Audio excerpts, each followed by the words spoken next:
Oh my gosh, I am just such a huge fan of yours, and now here I am meeting you face to face. Okay. Almost a decade since the first movie came out, Inside Out 2 continues the story of Riley, who finally begins her journey as a teenager. But should Pixar follow this up with another sequel? Here at ScreenRant, we believe making Inside Out 3 would be a fantastic idea for a number of reasons. For starters, after the first movie saw Riley struggling to balance her emotions as an 11-year-old, Inside Out 2 dives into her first years as a teenager at 13. Combined with Riley's basic emotions, the new character's anxiety, envy, embarrassment, ennui, and nostalgia provided a much more complete and accurate picture of the awkward transition into adulthood. And with Riley finally opening up to these complex feelings at age 13, the story simply cannot end at the beginning of her puberty. Indeed, the Inside Out franchise has more than enough material for a sequel, both in terms of Riley's external relationships and the inner workings of her still evolving brain.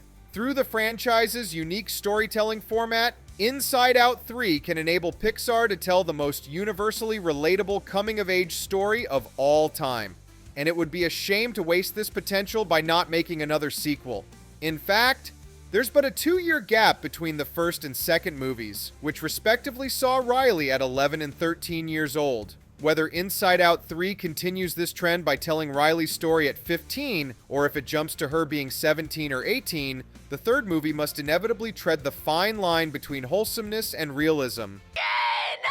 Well, that's a preview of the next 10 years. And this is a challenge that could take Pixar's storytelling to new heights. With Riley now in high school, Pixar will be faced with the difficult task of acknowledging and portraying her intimate romantic feelings, which are part and parcel of growing up. Most family-friendly movies with mature characters dodge this bullet by tackling the subject only briefly. However, the Inside Out franchise is about not just approaching these issues head-on, but also dissecting them inside Riley's brain. And combined with Riley's increasingly complex relationships with her friends, hockey teammates, and family, Inside Out 3 is bound to test the very limits of the core premise. Moreover, Inside Out 2 has notably become the animation studio's most profitable film, grossing $1.6 billion at the box office against a $200 million budget. It's uncertain whether Pixar can repeat this success with Inside Out 3, as the sequel would inevitably need to tackle more mature themes and scenarios. At the same time, if Pixar somehow rises to this challenge, a third movie could be just as successful, if not more so, than Inside Out 2. What do you think? Should Pixar make Inside Out 3 or not?